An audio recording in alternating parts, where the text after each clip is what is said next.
Hey, so this is a pretty simple tutorial on how to finish the tutorial of Don't Get Lost.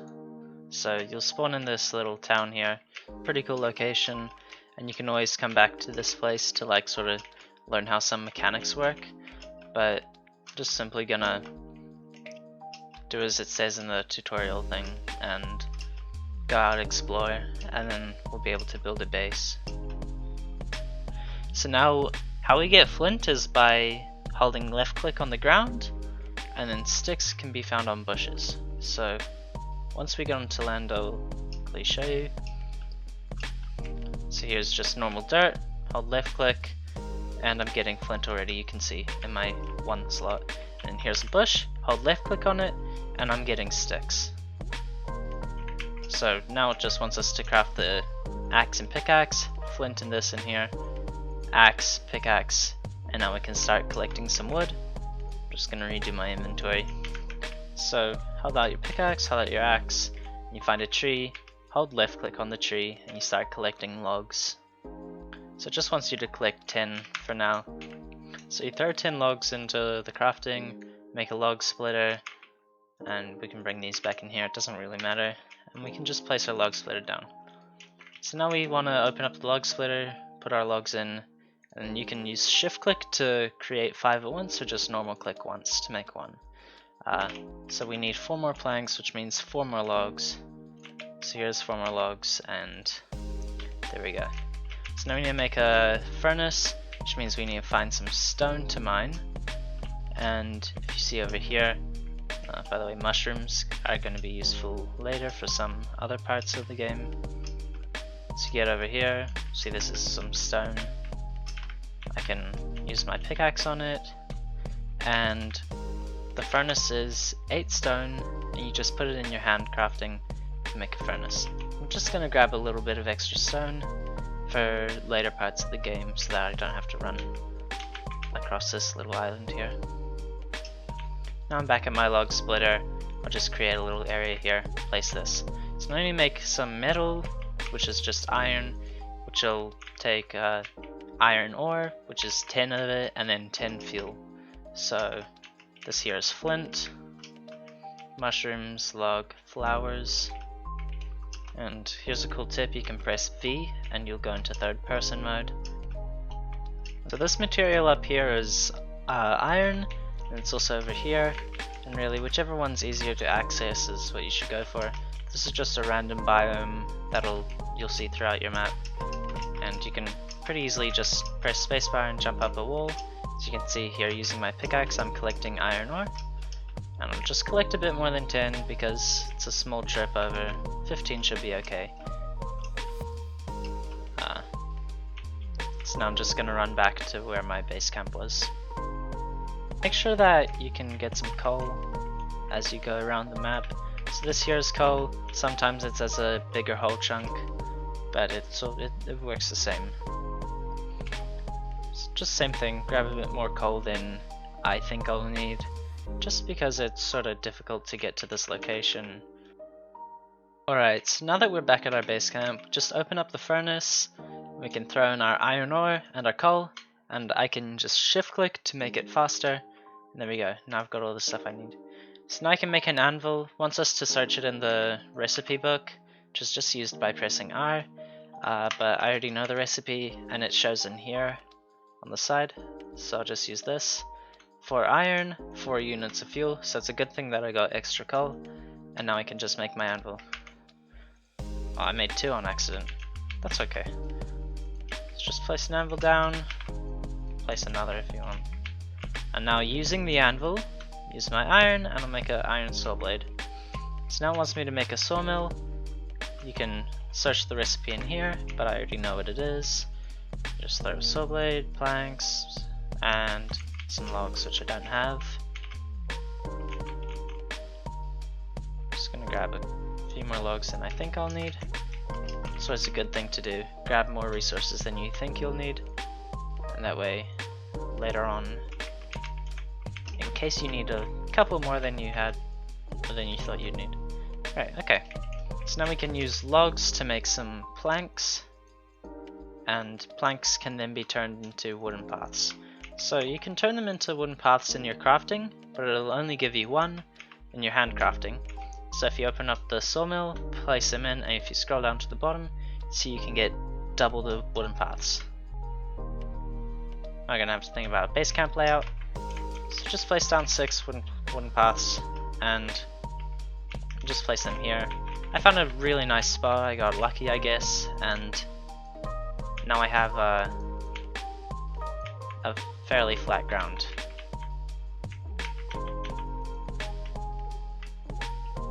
Alright, so now that I've placed 6 paths, it's finished this part of the quest. I have the green path highlighted, which you can see here. It's the path that settlers will use to move around. You make a bed, you have to get some linen. So the first thing we need to do, find a flaxseed, which is just fine by scavenging the same way you get flint and dirt. So then we have flax seeds. We need to make a farming patch. You can obviously search up the recipe if you want, but I already know it's a plank and dirt. So now we can just place it down. I say I'll just place it down as part of my base, so that just no reason, just because it looks nice I guess. So use the farming patch to grow some flax, put in the flax seeds and it automatically does it. Just wait a second, there we go. And then now we have a flax, right, and it'll just keep going until you're out of flax seeds. So now we need to make a spinning wheel. It's made in the sawmill, and you can just chuck in, I'm assuming, planks, sticks, there you go, 3 planks and a stick to make the spinning wheel. So just make one, we only really need one, and we'll just chuck it down over here. You need to make some linen to make a bed. So in the spinning wheel, place your flax plants. You can just turn this into this, and you can see you get some extra flax seeds so that you can keep farming more if you need. You can place the flax fibers into the spinning wheel again, and then you make some linen. Now that I've done that, I can make a bed. You can search it in the recipe tab, or you can try and find it on here. It's pretty simple to find since it's just at the top here, for me at least. Put logs, put planks, and put your linen, make a bed. So now, if we place a bed onto these paths which we placed earlier, which we can do just here, make sure it is connected so you can hold out paths and see how the green dots align, whereas if it wasn't close enough, it wouldn't show that it aligns. And now we have a settler here. So now we need to accommodate the settler properly by forming our base. We need to make a cabbage plant, some gutters, and also a pantry. So gutters can be made in your hand just with planks. Just make a few of those, which is cool. Now it shows up here that we have enough. Then we're going to need some more planks for the other things. Maybe I won't turn all my logs into planks yet, just hold on to some. And now we need to make a cabbage patch. So the cabbage patch is right here, where you can search for it in the recipe book. 4 planks, 4 dirt, and a cabbage seed. And here it is. Just make 1 for now, it's fine.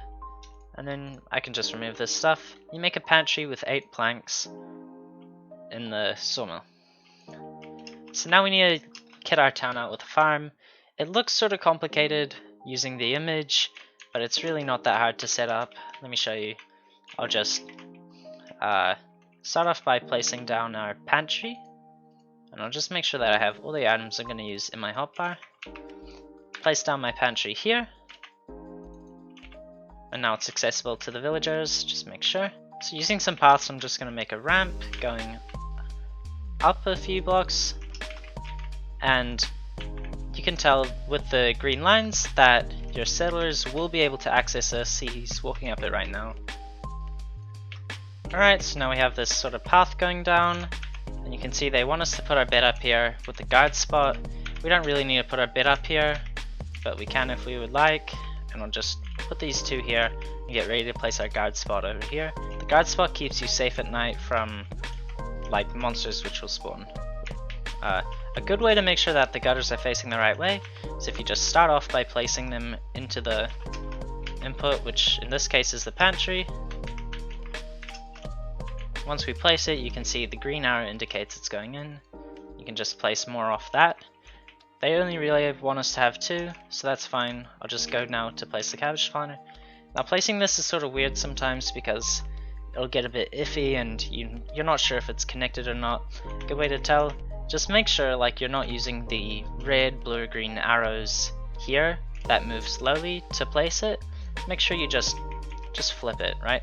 And another cool trick you can do is you can use the scroll wheel to sort of scroll it into the right place. And now you can see I placed it on this one. It's one too far. So I'll just place it back one. There we go, right? And now this sailor notices, oh, I have a task to do. So he walks up the path and he starts making cabbages. So once they're fully done being harvested and planted and whatnot, it'll automatically go into this pantry where sailors can automatically come and take the food. So now we can see in the top left, basically everything that we need is done apart from the guard spot. So the guard spot, something you might want to do is search for the recipe here. Just guard spot.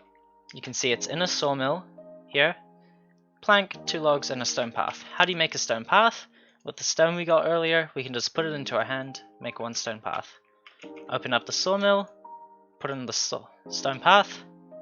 See logs. I need more planks, so I'll place the planks in. You can see plank, 2 logs, stone path, guard spot. So now that we have made our guard spot, we can just now walk back to our base, make sure that it's connected. You can place the guard spot the same as you place normal paths.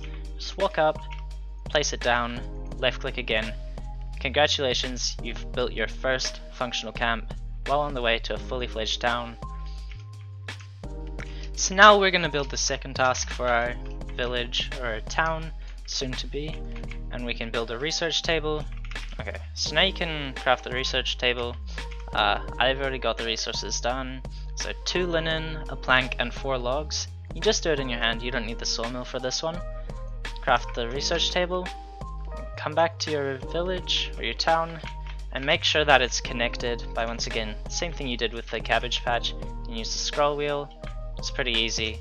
Make sure this, and then you can hold your path out again. So now that we've done our first research task, just need some more linen so that we can make our notice board. So I'm just going to collect some fiber. 4 should be okay. Come back to the spinning wheel. You can just throw this in. 4 flex fibers, 4 linen.